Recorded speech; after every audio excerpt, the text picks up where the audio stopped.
Queen 9, 6 deuce. This is what we call a garbage hand, so we throw it in the garbage, as that is where it belongs. Even against a raise from the button, this is not what we're looking for. Okay, let's see. I'm gonna call. I call. All right. So this hand plays, I think, fairly well. I'm only calling because it's a min raise, but I have pocket nines with connectors and a weak suit. That's not going to do me a ton of good, but it adds a little additional equity. If, say, I flopped a set and there was a club on board and we were to get the chips in, unless they had bigger clubs, we'd have some little extra ways of winning the hand, where, say, we had a set and they had a straight draw and they made their straight, then we can make a flush or a boat, right?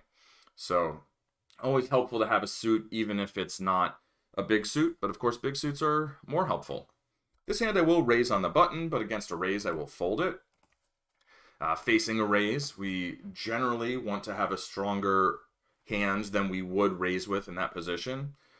Ace, ace, king 9. So the 9's not a particularly helpful card, and having the suited king, the king suited to the ace, isn't ideal because nobody can make the second nut flush if we make the nut flush. However, we can make a royal flush, and I have aces. And aces are good, and a king is good, and a suit is good. So all of these things add up to, I definitely want to play my hand, and I'm going to play it for a raise. We're going to build a big pot. We'll see what kind of flop we get. If it's a favorable flop, we're probably going to put a fair amount of money in the pot. This is not a very favorable flop. If we had a very low stack to pot ratio, like we had $10 behind and there was 20 in the middle, we might go ahead and just put the money in. But with 3 opponents and about 5 times as much money back, or exactly 5 times as much money back as there is in the middle, we are just going to let this one go. And this person decided to bet full pot, which is interesting here. To me, that feels like they've got maybe a hand like 7-7, and they're worried that a jack is going to draw out on them. Maybe they have a hand, maybe they're just wild. We don't know. The out-of-position player who's thinking right now could have had a jack, and the in-position player could have been putting maximum pressure on them. I don't really know what else they're going to call the flop with and then fold the turn. On the turn, they've got 10 outs to a boat or quads if all their cards are bigger than the 7. I'm going to fold this, and I will mark it for pre-flop. So this is going to go in the session review. We're going to check out what should I do with this hand as a squeeze against a cutoff open from the small blind. So I actually now have a chart where I can look things like that up, which is very nice. Thank you, PLO Matrix from Upswing Poker. I actually think maybe I should have raised this. I was a little too quick on the trigger. This is double suited junk. I mean, 5s with a 10 and a king tri-suit isn't a fantastic hand, but I was the button, so I think that hand's probably in the margins. I had a king high suit, a pair, and 2 Broadway cards, right? So I can make an ace high straight, which is the nuts, or king 10 can make a king high straight, which would also be the nuts. Any 2 Broadway cards can always make the nuts, and if one of them's not an ace, then they should be able to make at least 2 nut straights. That sounds correct. I think I just made that up, but like it's true. I don't know, I've never thought of it that way, right? 2 Broadway cards ace high can make 1 nuts. 2 Broadway cards king high can make 2 nuts. Queen high can make 3 nuts. Jack high, which would be jack 10, can make 4 nuts. Okay, so this is not a very good hand, but I am in position as the big blind against the small blind, so I'm going to play it. I flop a blocker to the spade draw and a blocker to the straight and a backdoor flush draw. I don't have any pair type stuff. I think this is an interesting hand to bluff, but now on a card like this, there are more draws available, and now my opponent bets. I have a gut shot to the nuts, so a 7 would give me the nut straight. A 4 does not give me the straight, and if I make a flush, it's only a 10 high straight. I'm going to fold, and I'm very uncertain about all of the decisions on this hand. So we will mark that whole hand for review. We'll look at pre-flop, but also a little bit more. Double suited, I think this is a 3-bet. Single suited, I believe it's a fold. I'll mark that one though and see kind of how close to the margins it is. That's pre-flop only. All right, so ace king 7-6. We'd obviously be we'd rather be suited to the ace. We'd rather only have 2 of the suit, but you know, you do what you can. Queen, Jack, 9, 7. I think this feels close-ish. I don't think it's that close. I think it's probably a clear fold. So yeah, the idea of my stream at the moment is I wake up in the morning, I do, you know, my morning routine, do a little warm-up, not that much of a warm-up, but kind of just get myself in the right headspace to play, open up one table, and try to talk through all of the decisions to the best of my ability. Definitely, at least when I have cards, really focusing on the hand. When I don't, sometimes also following the action and talking about ranges, although I haven't been as solid about that part. And then do a session review, right? And to basically just build this as a daily habit so that at one point in every day, in the beginning of the day, I'm always really focused on one table, really focused on all of my decisions, and talking things through, and then reviewing after the session. So that's to kind of build habits, build processes. Later in the day, I fire up 3, 4, whatever tables, whatever I can get going generally, and play, you know, more hands. And then, hopefully, from earlier in the day, having kind of built the reflexes, the process, the sort of mental muscles of really zoning in when I have a hand. Like right now, we'll talk about the hands. We'll get back to that. But I don't think the hand is something I'm going to defend the big blind with. So there's not that much to talk about. But yeah, the idea is to kind of build mental habits in the morning and then later in the day to play more tables. Now, as I get more comfortable, and this double suited, I believe I would 3-bet here. Single suited, but with an extra card, like tritone or whatever you call it. This one, I am going to pitch it. And again, I want to mark this hand not so much because I think that I actually should do something different with this hand, but I want to see the hands close to it. I thought about them during this hand. I thought about, you know, a 7-high rundown double suited. So I want to see, like, am I right? Is that a 3-bet? And is this definitely a fold? And if I have a rundown like this that's not a fold, that's not this low, like what single suited rundowns do I want to be playing in this spot? But yeah, in the future, I definitely plan to stream more with 3 tables. It's a little harder to come up with a layout that's good for that. I think 3 tables is nice because you can go like 1, 2, 3, and then the camera down here, something like that. I mean, I can also stream 4 tables with just like the camera somewhere random or no camera. I mean, I made dozens of poker videos back in the day, maybe 100, without a camera. Like we didn't have webcams. We didn't use ourselves in videos. It was just a disembodied voice and you saw tables. And some people still do that. These kind of double suited pairs I think are pretty good. Or double suited double pairs. Against a 3-bet, I'm really not sure, but in position, I think erring on the side of calling a little too much is not going to be punished the way it would out of position. So I will call, even though my pairs are so small. Pairs of poker cards at the table. I don't have a straight draw, right? A 7 does not give me a straight. I don't have a backdoor. I mean, I have a backdoor flush draw. This is not at all the type of flop I was looking for. And so we will just pitch that hand and then pitch this hand. And again, let's mark that one. Let's say, okay, I opened the double suited 2 pair in the cutoff. Do I call with it? I mean, they're really small pairs, so I wouldn't be shocked if it's like, no, you fold your 5s and trays. All right, this is a decent looking hand. And yeah, again, any feedback that people have on the format is always appreciated. Any kind of constructive feedback is always appreciated. Not really a fan of just angry people on the internet, but like anyone who's like, oh, you know, would you consider trying it this way? Or, the HUD's too small. Like, can you make it bigger? Like, yeah, I can make it bigger. I did make it bigger. I could make it bigger. This, you know what? I think this was a little too much. If I was double suited, I think it's a good raise. If the deuce is like a 5, it's a little better. The deuce is a fairly poor card, even though it connects with my ace. But if I ever make a straight with an ace and a deuce, it's going to be the 3rd nut straight, whereas an ace and any other card can make the 2nd nut straight.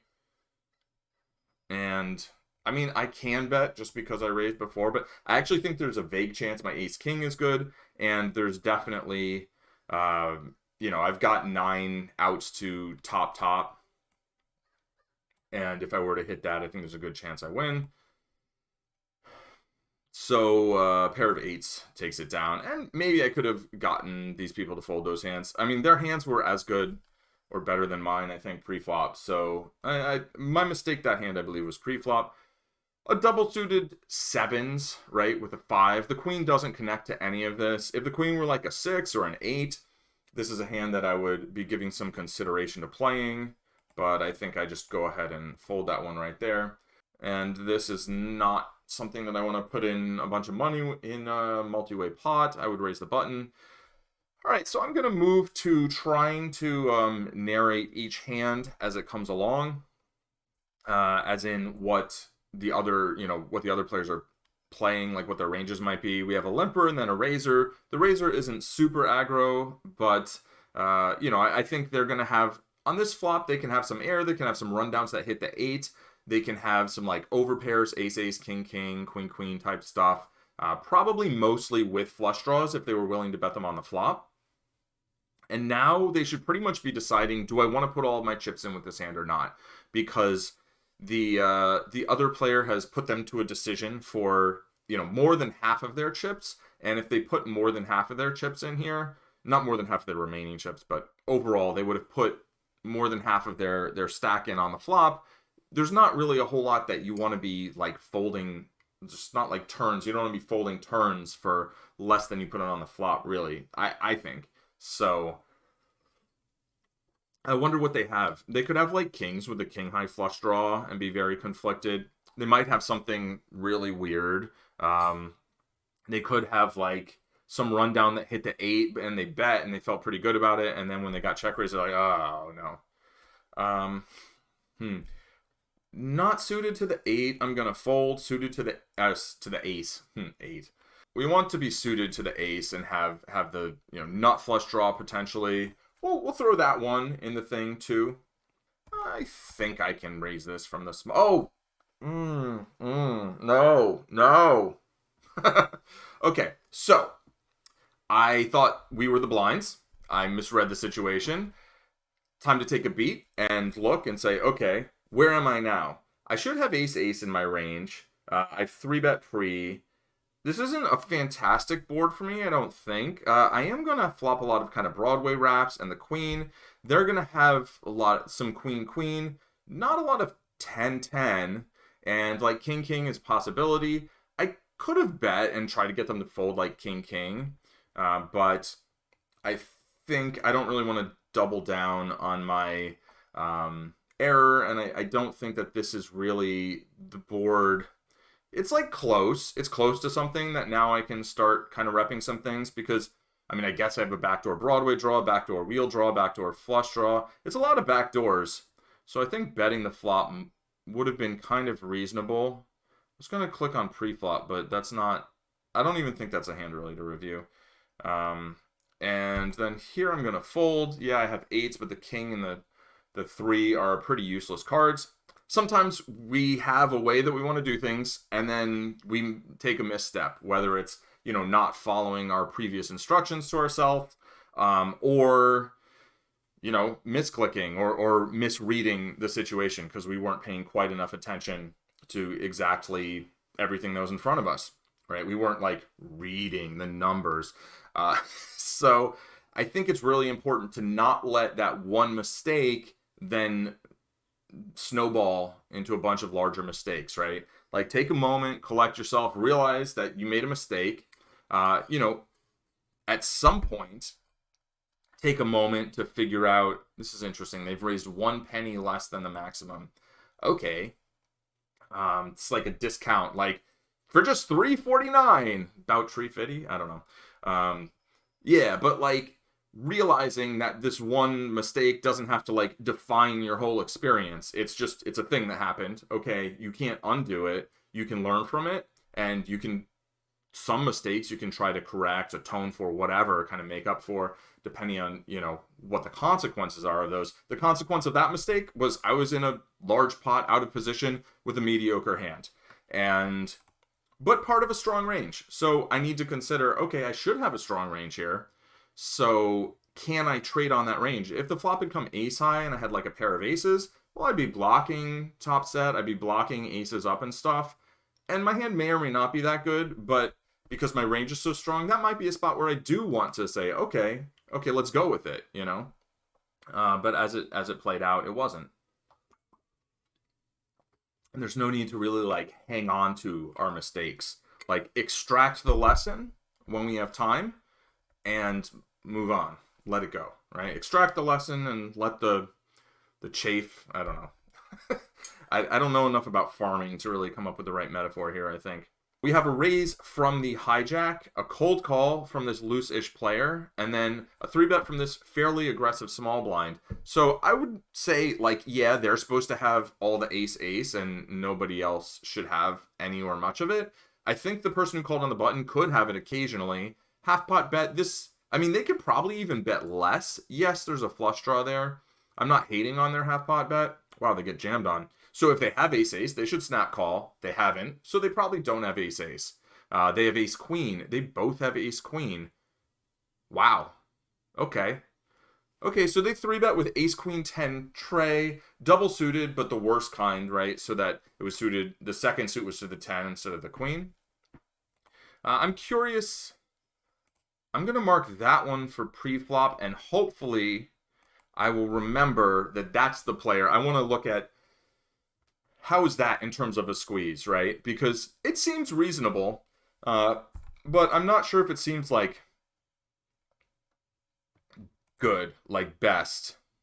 Three Broadway cards, ace queen. I think that's often like ace queen 10, whatever. That's often a good 4-betting hand.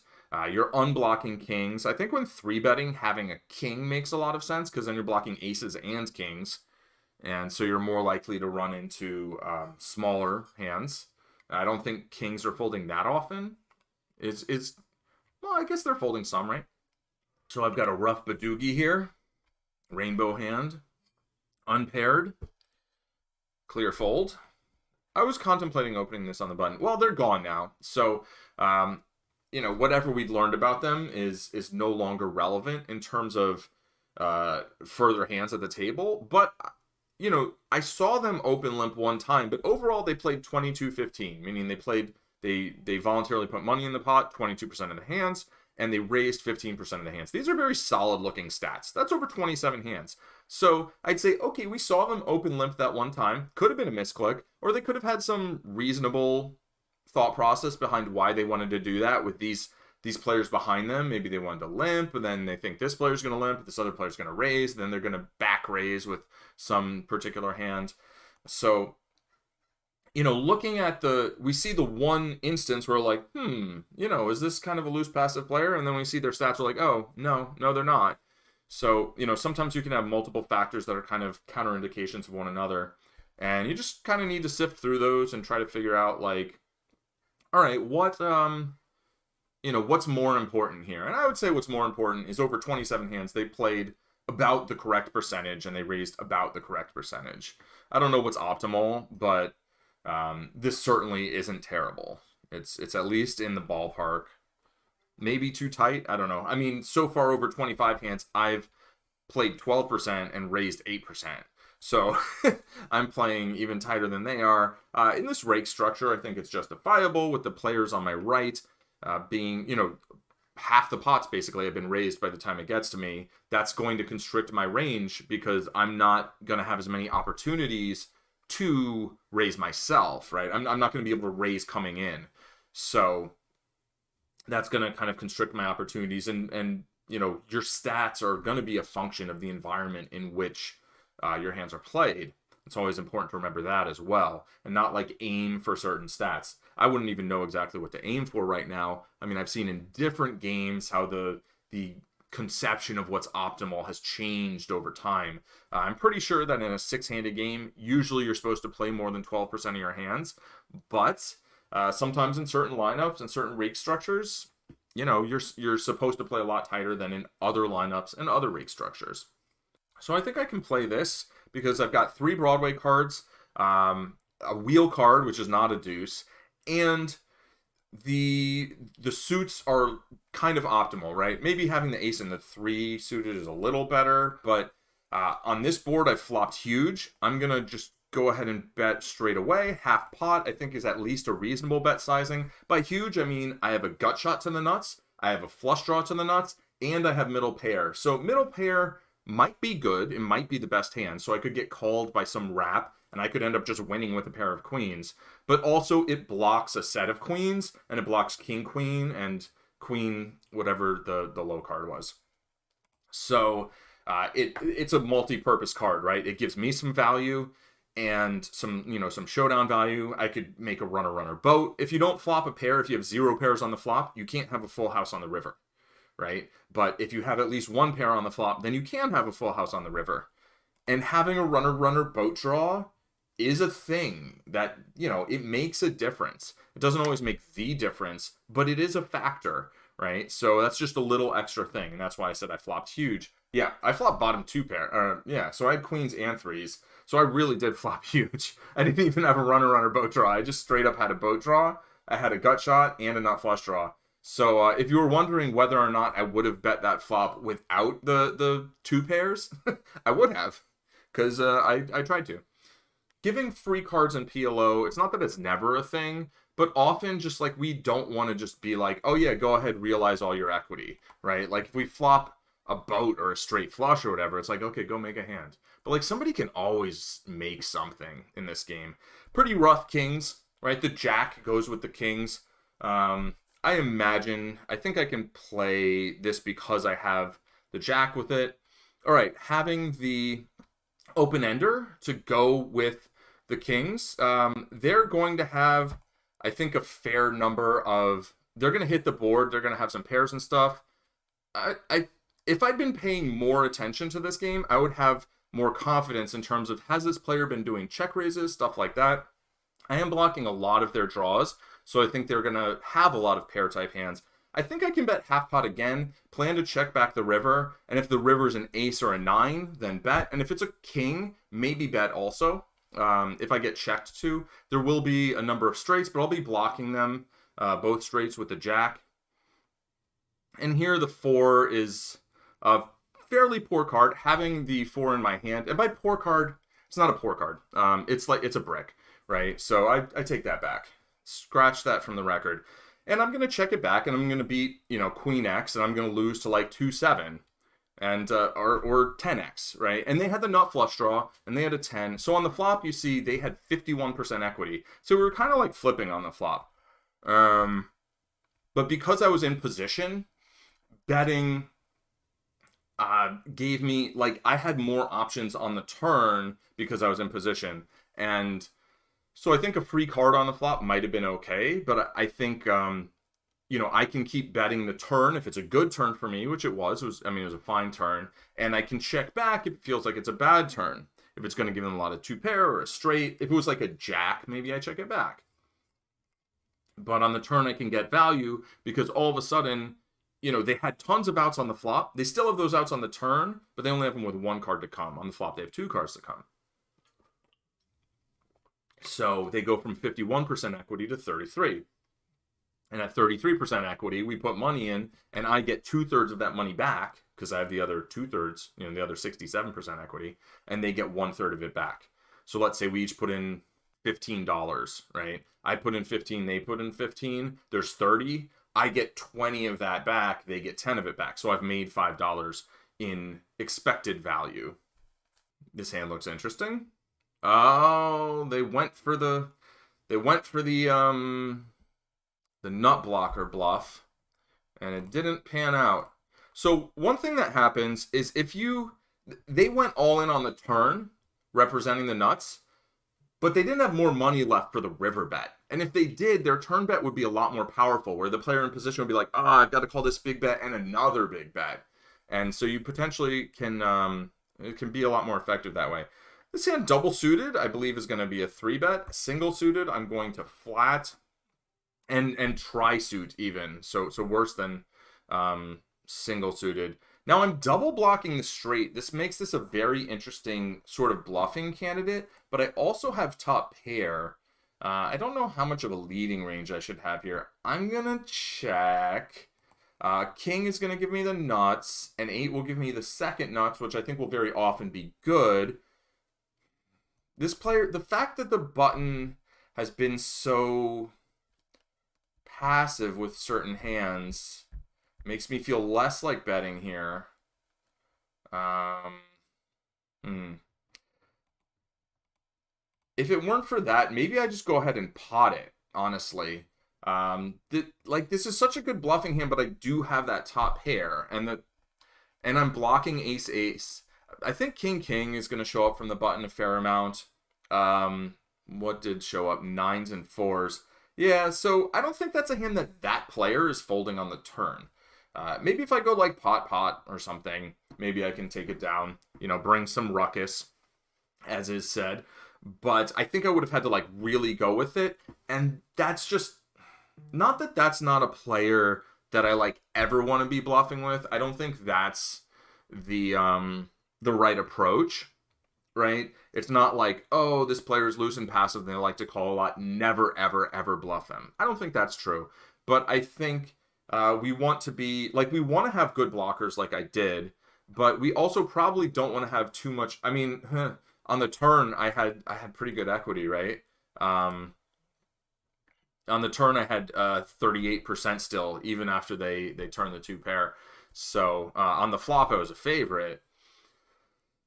So because I had the showdown value, like maybe just lead out the flop. Maybe lead out the flop. I don't know.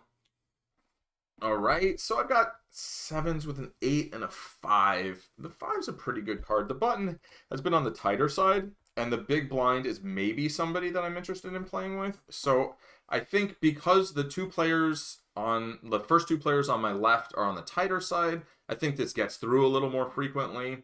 And I will mark it, and maybe in this rake structure I should go ahead and fold it.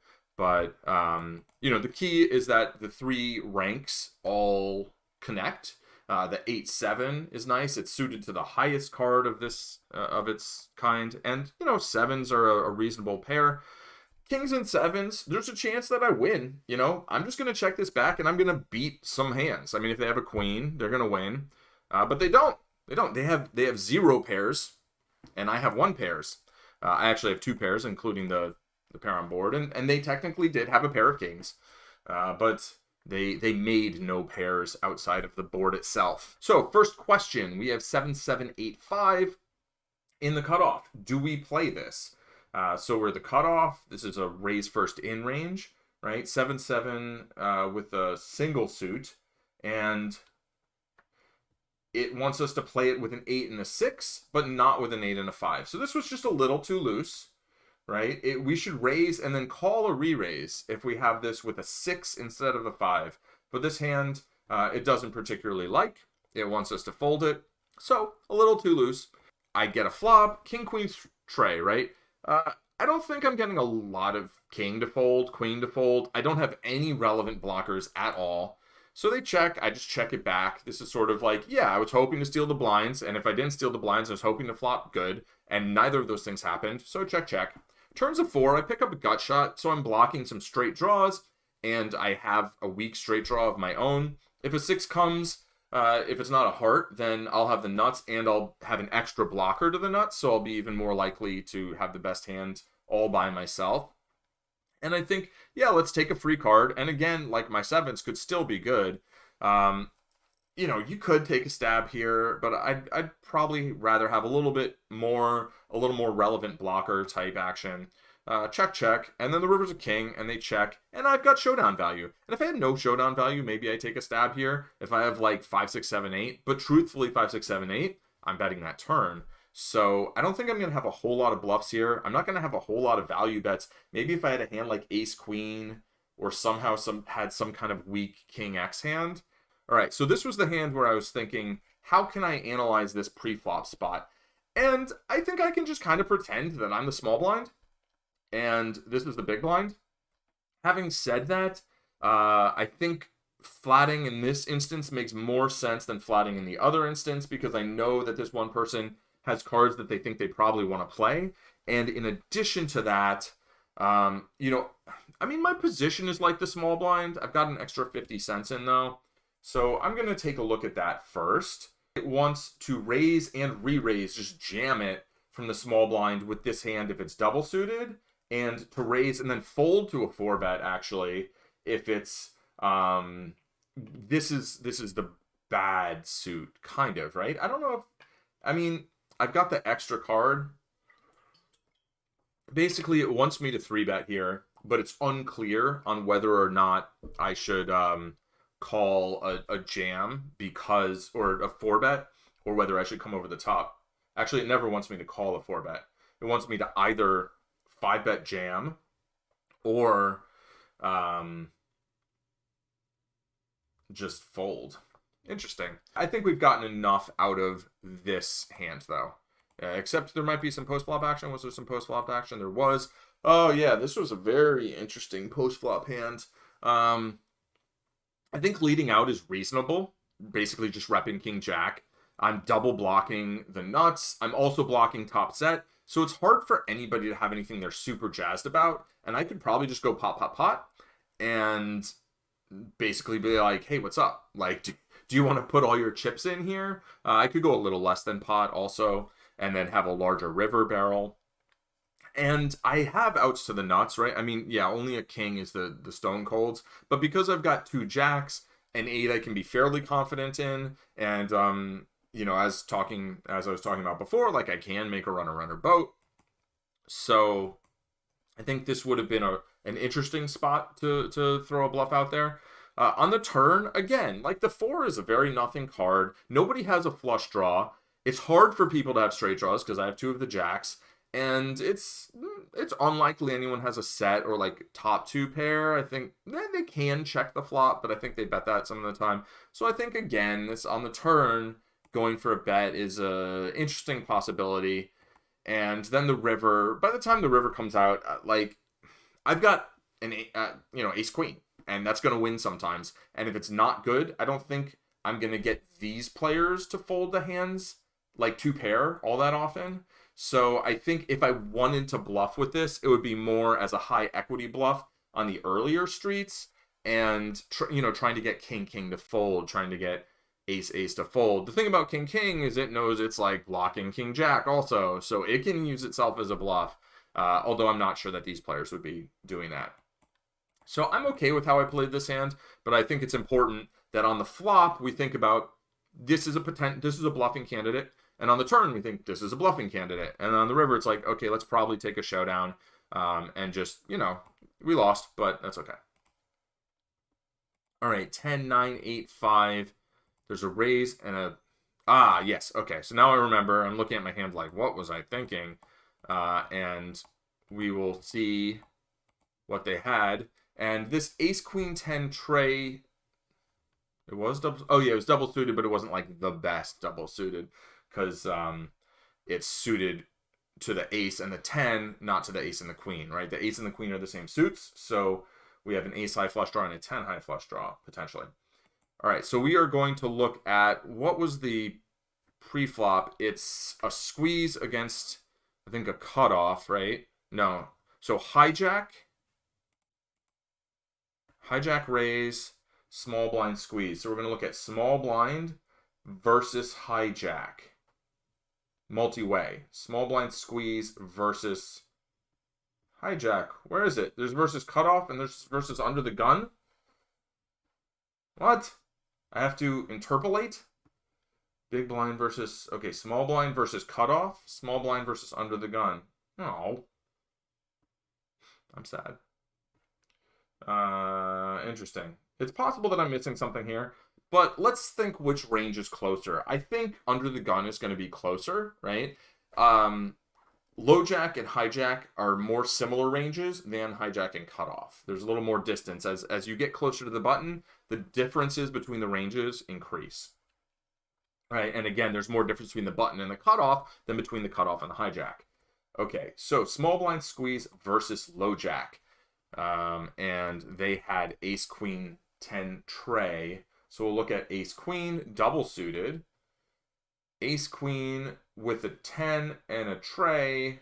It's just like fold. Just fold.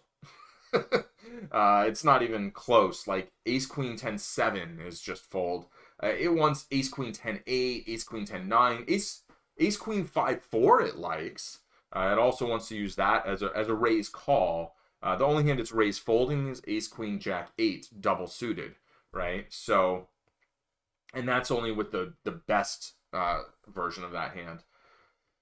So I think this was a little over aggro, which was my perception. I was thinking this is probably a little over aggro, but not like terrible, but a little extra aggro. I mean, we look at their stats, 64-45, right? They're playing a lot of hands, they're raising a lot of hands, so it shouldn't surprise us. And this, I believe I folded, and I might have said if I'm suited to the ace, I'm going to play it, and I'm going to stick by that. I think this is. I'm hoping I've correctly identified this is the MP or hijack opening range. All right, so ace king single suited, opening from MP or the hijack, 100 blind stacks. Ace king 9-8 with the good suit and the bad suit. Both of those are raise fold. So it actually wants us to play this hand. I think these ace king hands, I can undervalue them. So it looks like I did that. Like this is actually a pretty good hand and I should raise fold it. I think one reason ace king hands are so good is they block ace ace, they block king king, they block a lot of cards with an hands with an ace and a king, which I think the majority of your opening hands, or if not the majority, then a large percentage are going to at least have an ace or a king, if not two of one or either.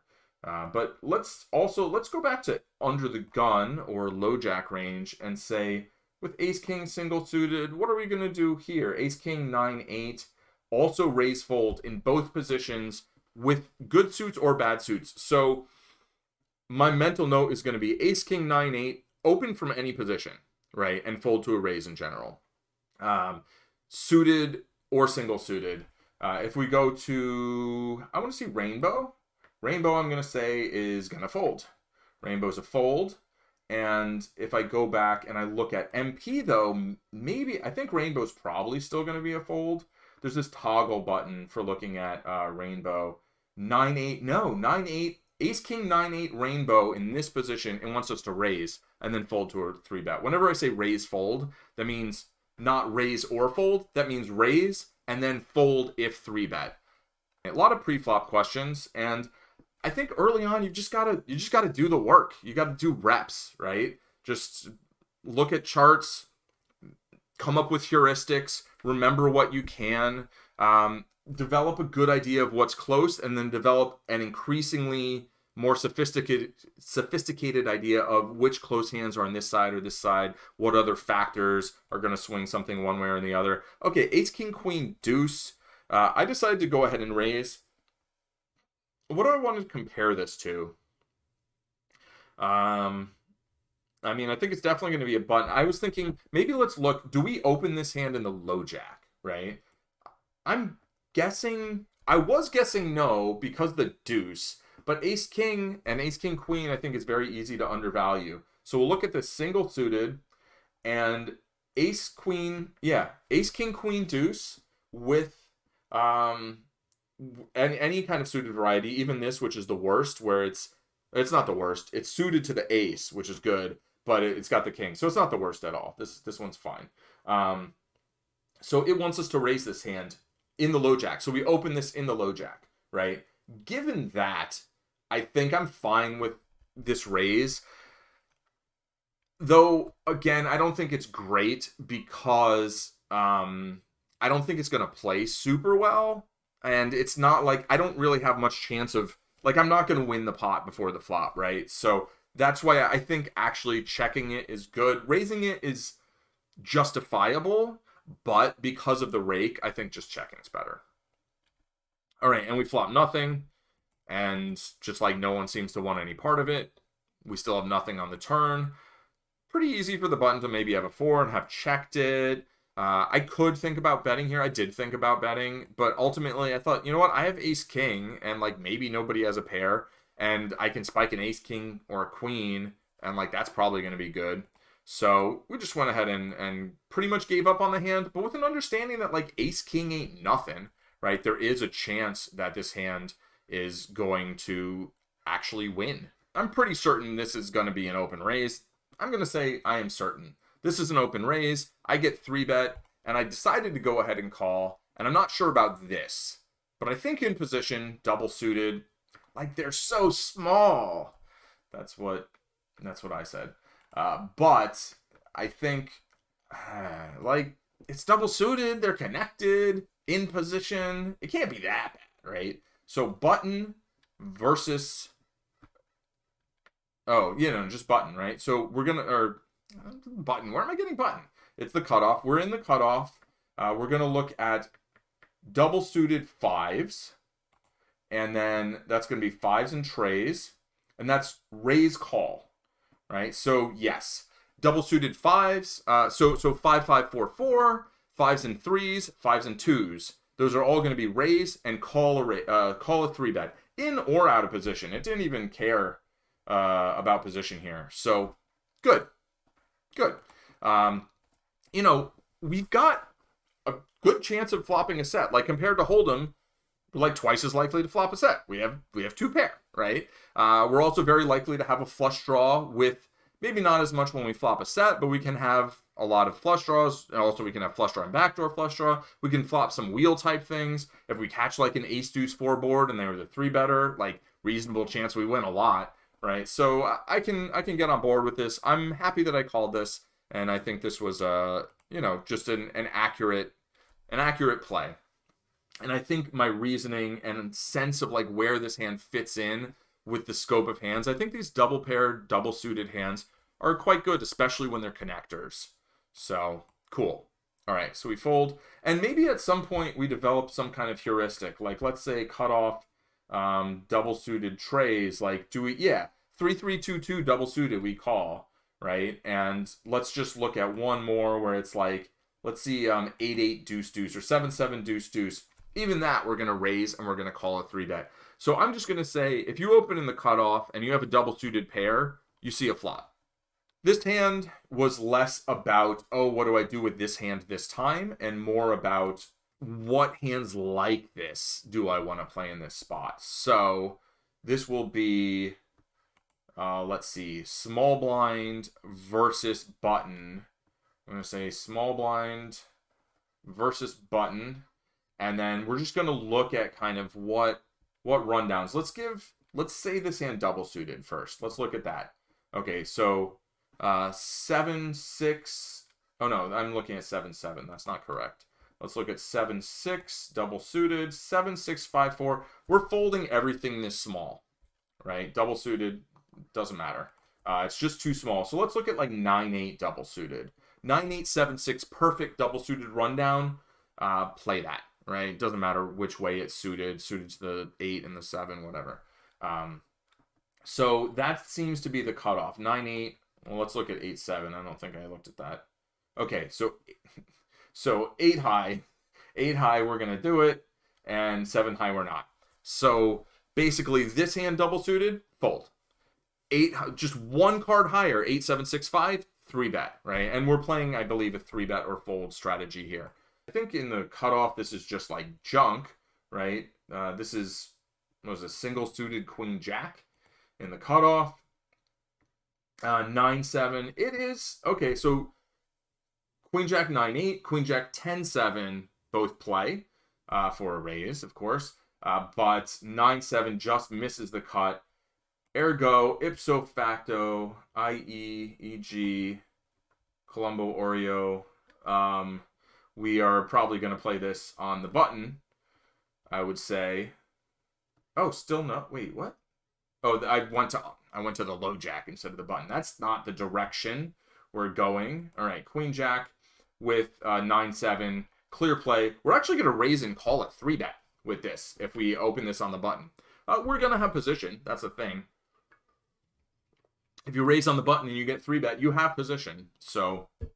and this is to the good suit. So open this on the button, fold it in the cutoff. Cool. And I think that's kind of what I was thinking about. All right. So in this hand, 8-8-9 jack. I'm trying to think. So we had that ace queen jack jack, and that was definitely a 3-bet. I think this is definitely a fold. The double suited variety, I'm going to say we probably 3-bet. But let's look at small blind versus button, right? Small blind v button. Where is it? There it is. Okay. And we call this a pair of eights, right? It's always basically the highest two cards. So it's not the highest in rank. If you have ace, king, 8-8, you go by 8-8 because 8-8 is higher than ace, king. I think that makes sense. So 8-8, jack 8 is clearly... Oh, 8-8, jack 9. Sorry, it's not 3-8s. Is clearly a fold. And let's see, double suited. Yeah, in terms of single suited, 8-8, we're only playing it if we have ace king, ace jack, ace 10, ace 9, and ace 7. So we want a connector or a Broadway card with an ace. And we want to be suited to the ace. If we're not suited to the ace, we fold.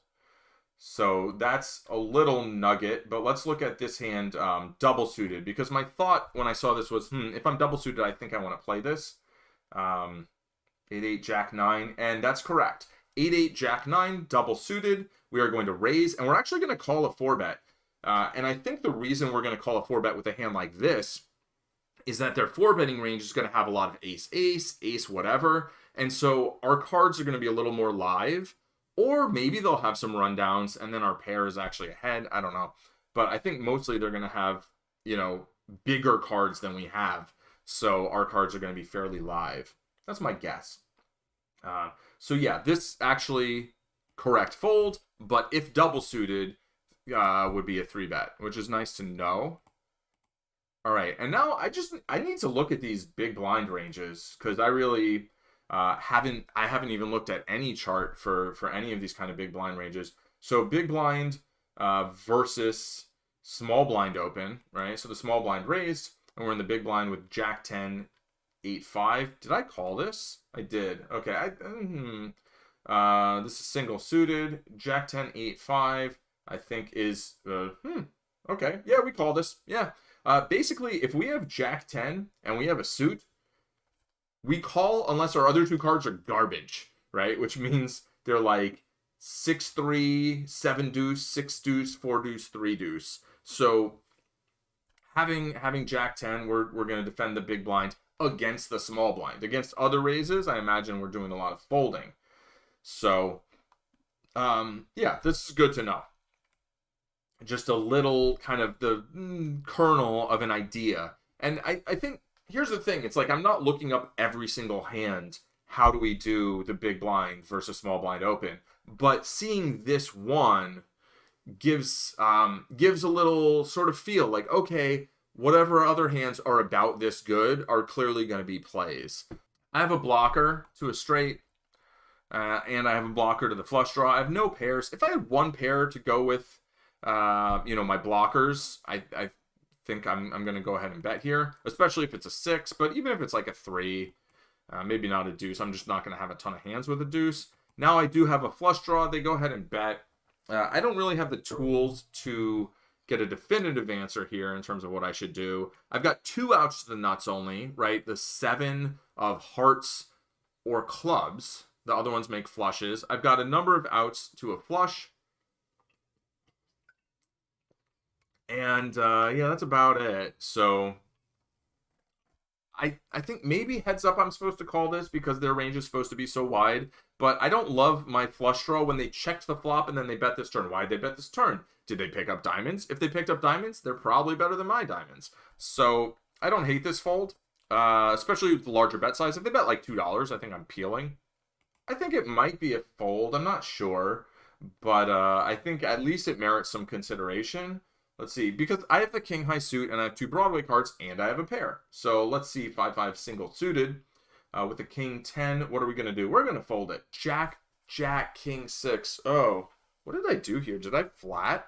No, I folded. Okay, I want to see what I'm supposed to do with jack, jack combos here. That's what I'm going to check out. We do want 2 pair, right? Jacks with 10s, 9s, or 8s. All of those are going to 3-bet. Jack, jack, 8-8, we're going to 3-bet and fold to a 4-bet. And jack, jack, 10-10, or 9-9, we're going to call the 3-bet. The 4-bet, rather. We 3-bet. And then if we have a queen 10, king 10, basically any two Broadway cards to go with the jacks, we are going to play, unless it's a bad suit with the, so king queen, king 10, queen 10. If we have the worst suited version, we're actually going to fold. So if we had like king jack jack 10 with the jack 10 suited, that's a fold. But with the king 10 suited or king jack suited, that's going to be a call. Okay, that's the sort of thing that's like a little hard to be like, all right, am I going to memorize that? Like, you could make like 100,000 flashcards and just like memorize all these things. I could do that. Is that the best use of time and energy? I don't think so. Maybe like someday, but that's sort of the level of effort that I think you put in if you're like, I'm going to play the toughest games in the world. I want to have this total GTO strategy just down just like that. And also I'm studying tons of pre-flop stuff and really have a super strong pre-flop game. At this point, I think we look at it and we're like, okay, we want jacks with another pair. We want jacks with a couple Broadway cards. And of course, if they're double suited, I think we're going to play a lot more. And then also with a suited ace and like an 8 or higher, it wants us to play it. Yeah, so jack, jack, king 6 is actually still a fold, even double suited. We want that 6 to be at least like a 7, because the 7 connects to the jack. We can make a straight with it. We can use that card for something other than flopping like 2 7s, right? Or with an 8. And any suited ace in with jacks is going to be playable, and jacks with any second pair double suited is going to be playable, and we're going to be 3-betting all of that business. Almost there. Oh, that was it. That was the last hand. We folded and got an interesting board, but whatever. Who cares? As always, let me know any constructive criticism you have, and if you enjoy the video, please follow on Twitch, subscribe on YouTube, give a like, and if you have poker playing friends, let them know too. It's super helpful. All right, thanks again, and I'll catch you all later. Cheers.